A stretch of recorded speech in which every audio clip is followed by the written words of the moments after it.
Okay Matt, I've shown you how to catch prawns under the seaweed. Now I'm going to show you how we catch shrimps.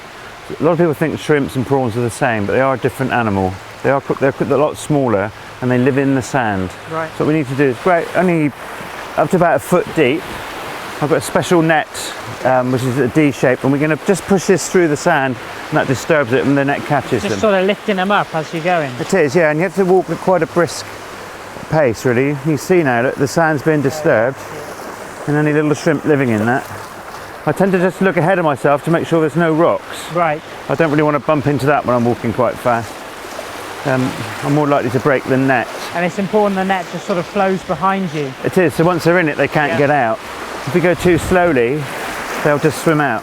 And I imagine this is a similar sort of process that the big trawler boats use. Yeah, this is a trawl net in miniature really. Yeah. So what I'm going to do now is just turn around. Right.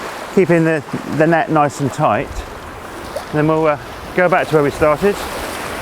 Probably the safest way, especially with this little bit of surf running, is to take it up onto the beach and have a look what we've got in the net. So what kind of beaches would you find these on? I mean, obviously... Always sandy. Always sandy, yeah. And it's much easier to push on it if it's nice and flat. Right. It is quite hard, it's quite hard work. Yeah. But there's probably still shrimp in those places. Yes, which obviously makes life a little bit easier. And certainly there'll be some in here. Right. Okay, so that with the net. If we just pop up onto the rock there, we can have a look. It's quite big, we need to lie it down so we can have a look what we've got in it. So this will be okay. It's quite hard at sea, or in the sea, because it's actually so deep. Just put it down there. Just sift through I think I've got a little bag in my pocket. You can see there's a few little ones there. A couple of big ones there. Is that what's the sort of normal size of shrimp then? That's a good size shrimp. Yeah. That's a good size shrimp. They do look a little bit like prawns, don't they? So what's the sort of key identifiers as being different? Okay. You can see they've got a very sort of square head on them. And if you look closely, they're very speckled. Right. So they're almost camouflaged in the sand. And when we cook them, they stay brown, whereas the prawn goes pink.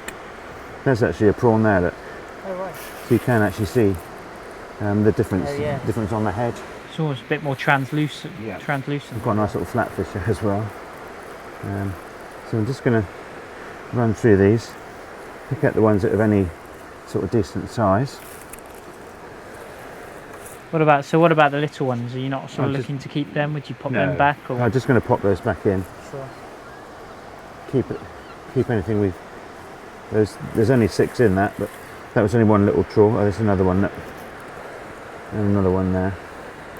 But several dozen small ones.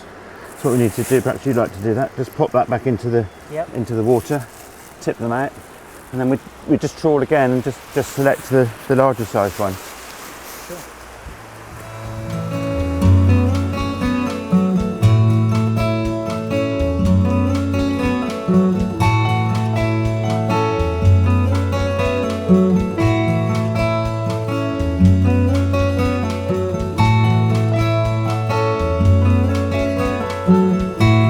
Okay then Matt, let's get up on the beach, empty the net out and get them home and cook them as quickly as possible. Before the rain comes in.